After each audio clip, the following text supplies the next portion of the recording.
मेरा space suit सफेद होने लगा, जिसका मतलब था कि मेरे शरीर के सारे फिजिकल साइंस तेजी से कोलैप्स हो रहे थे। मैंने अपना हाथ पलट कर देखा तो मेरे हाथ के पीछे एक म्यूटेंट लीच चिपकी हुई थी।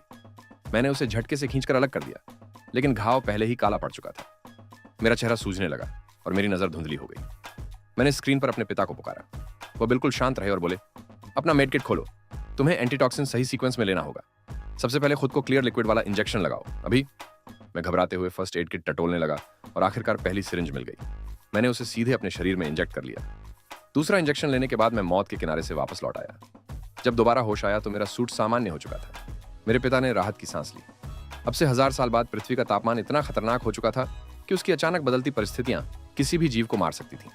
यहाँ तक कि पौधे भी सर्वाइवल मोड में चले गए थे। अंधेरा होने से पहले मुझे जियोथर्मल जोन तक पहुंचना था।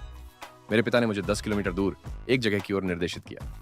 मैं रात होने से पहले वहां पहुंच गया, लेकिन जब मैंने अपना सामान चेक किया तो ब्रीदिंग फ्लूइड की 2 बॉटल्स टूटी हुई थी। एक बॉटल सिर्फ 1 दिन चलती थी। सामान्य रास्ते से जाने में 3.5 दिन लगते, जबकि मेरे पास केवल 1.5 दिन का फ्लूइड बचा था।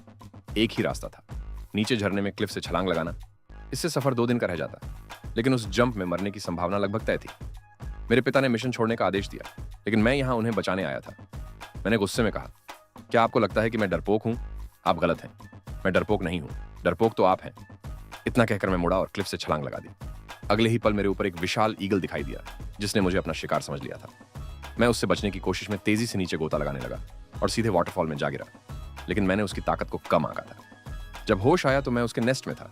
तभी जंगली जानवरों का एक झुंड वहां पहुंचा। वे ईगल के चिक्स का शिकार करने आए थे। ईगल ने उनमें से एक पर हमला कर दिया, जबकि बाकी ऊपर चढ़ने लगे। मैंने अपना वेपन घुमाया, लेकिन उन्हें मुझ में कोई दिलचस्पी नहीं थी। उनमें से एक ने एक चिक को दबोच लिया। मैं तुरंत उसकी ओर दौड़ा और एक ही वार में उसे दूर फेंक दिया। दूसरा जानवर मुझ पर झपटा, लेकिन ईगल ने एक को खत्म कर दिया और दूसरे को मैंने संभाल लिया। आखिरकार सारे जानवर मारे गए, लेकिन चिक्स बच नहीं सके। ईगल ने आसमान की ओर देखकर दर्द भरी चीख निकाली। मैंने अपने पिता से संपर्क करने की कोशिश की, लेकिन मेरा कम्युनिकेटर टूट चुका था। अब मैं पूरी तरह अकेला था। रात होते ही तापमान तेजी से गिरने लगा। मेरे आसपास के पौधे मेरी आंखों के सामने जमने लगे। मेरा स्पेस सूट फिर से सफेद होने लगा और मेरा शरीर ज्यादा देर तक यह सब सहन नहीं कर पाया। मैं जमीन पर गिर पड़ा। जब मैं ठंड से मरने ही वाला था, तभी किसी चीज ने मुझे घसीट कर वहां से दूर कर दिया और जमीन के अंदर एक गहरे गड्ढे में छोड़ दिया। अगली सुबह जब मेरी आंख खुली तो मैंने देखा कि वही ईगल मेरे ऊपर पड़ा हुआ था। मैं उसका धन्यवाद करना चाहता था, लेकिन चाहे जितनी बार उसे पुकारा, वह नहीं हिला। वह मर चुका था। उसने अपने बच्चों की रक्षा करने में मेरी मदद का बदला अपनी जान देकर मुझे बचा कर चुकाया था।